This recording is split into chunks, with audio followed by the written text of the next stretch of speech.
When my oldest daughter Cindy was 8 years old, she went with my mother up to UC Medical Center. My mother was there for another reason, and the doctor said, I think your granddaughter has CMT. My mother said, what's that? They tested my mother for it. They tested Cindy, and sure enough, she had. So they put her in the hospital and they did a nerve biopsy, taking a piece of nerve out of the side of one of her feet.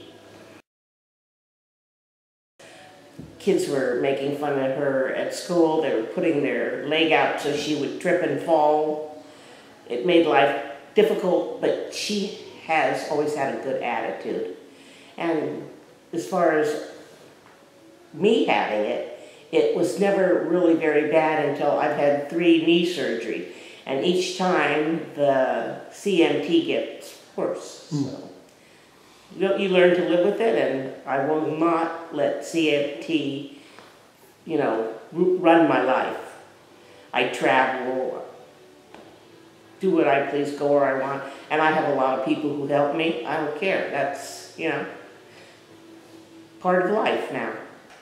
There's nothing I can do about it. Something that does bother me is that, of course, my friends my age, we all have grandchildren, and they can run and play with their grandchildren, and I can't. But I have to think about other things. There's other things. I can read with them. I can do other things with them. I can play with them in the 2 youngest ones in their little playroom, and we color, and you can do things. I think that they should, make sure they speak to a doctor and the doctor understands what it is, because many doctors now don't have any understanding of what it is. Speak to the school, speak to the children's teacher. I mean, if you have CMT, they have to understand it's not your brain that is affected by it. It's your limbs, your whatever, your nerves, your muscles, and that the children get together with other children who have it. I mean, joining this group has done just wonders for me. I do talk about it. I'm not ashamed to have it.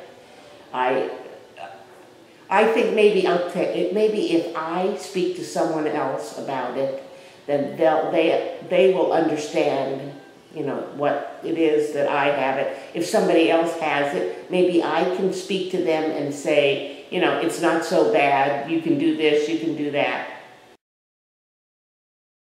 I'm hoping that, like with cancer and some other things, that the doctors will find cures for it. I'm really hoping for that. That's why people need to donate. People need to be aware of what it is. It's not something that's very well known out there. That's the problem.